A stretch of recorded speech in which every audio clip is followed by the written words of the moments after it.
ज्योति मल्होत्रा पाकिस्तान के लिए क्यों कर रही थी जासूसी, सामने आया ये सच।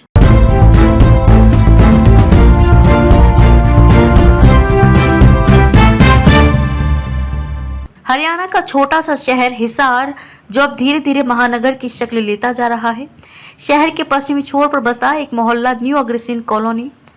इसकी तंग गलियों में मकान आपस में इस तरह से सटे हैं कि ख्वाब अक्सर सीमाओं से टकरा कर लौट आते हैं।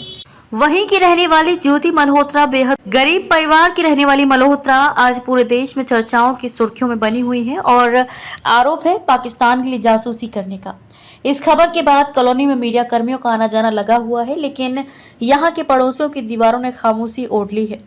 पड़ोस के लोग बहुत ज्यादा कुछ तो नहीं जानते हैं, लेकिन जितना भी जानते हैं वे बोलने के लिए तैयार नहीं है। उनके मन में एक अज्ञात भय है कि देश के खिलाफ साजिश रचने के आरोप के छींटे कहीं उनके ऊपर ना आ जाएं। हमारी गाड़ी ज्योति मल्होत्रा के घर से करीब 200 मीटर दूर होगी। हम उसके घर का पता पूछने के लिए कई लोगों से कोशिश करते रहे, लेकिन किसी ने जवाब नहीं दिया। बहुत हिम्मत जुटाकर एक चौक पर ताश खेल रहे कुछ लोगों से पूछा कि ज्योति मल्होत्रा का घर कहाँ है। उसमें से एक अधेड़ व्यक्ति ने बताया कि अगली गली में दाहिने मुड़ना। हमने पूछा, आप जानते हो ज्योति को? उस अधेड़ व्यक्ति ने जवाब दिया कि उसने काम ही ऐसा किया है कि उसे सब जानने लगे, लेकिन पहले कोई नहीं जानता था। उसके चेहरे पर शर्म और गुस्सा का बराबर अनुपात में दिख रहा था। ज्योति के घर पहुंचने पर देखा कि पड़ोस के लोग खिड़कियों से आते जाते लोगों को निहार रहे थे। ज्योति के घर का दरवाजा बंद था। बैल बजाने पर ज्योति के पिता ने दरवाजा खोला और परिचय सुनने के बाद बिना बोले बैठने का इशारा किया। लगभग 50 गज का ज्योति का मकान सोशल मीडिया पर दिख रही तस्वीरों से बिल्कुल मेल नहीं खाता है। ज्योति के पिता हरीश कुमार ने बताया कि वह पहले फर्नीचर पॉलिश का काम करते थे, जो बहुत दिनों से छोड़ दिया है। इसके अलावा इस मकान में ज्योति के ताऊ कुशल सिंह रहते हैं, जो बिजली बोर्ड में काम करते थे। वे मानसिक रूप से बीमार हैं। ज्योति की गिरफ्तारी के बाद इस मकान में सिर्फ ज्योति के पिता हरीश कुमार और उसके ताऊ कुशल सिंह ही हैं। उन्होंने बताया कि कुशल की पेंशन से घर का खर्च चलता है। ज्योति के पिता हरीश ने बताया कि ज्योति जब लगभग 3 साल की रही होगी तभी उसकी मां से उनका तलाक हो गया। इसके बाद उसकी दादी ने उसका पालन पोषण किया।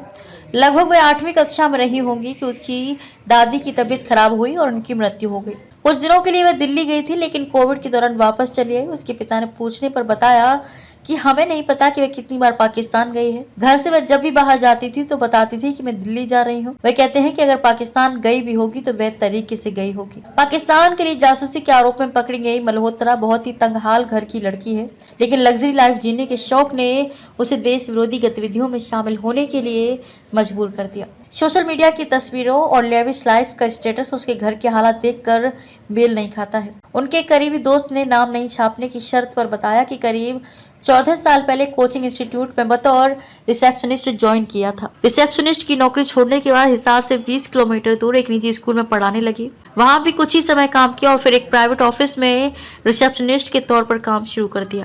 उनके पिता का कहना है कि बेटी पढ़ाई के कुछ समय बाद ही नौकरी करने लगी थी। वह ज्यादा वक्त दिल्ली में रहती है और हिसार कम आती थी। ज्योति मल्होत्रा साल 2018 को अपना पासपोर्ट बनवाया था। इसके बाद 3 बार पाकिस्तान यात्रा कर चुकी हैं। वहां लाहौर समेत कई स्थानों की यात्रा की। वहां से जुड़े ट्रैवल ब्लॉग और वीडियो बनाकर सोशल मीडिया पर डाले हैं।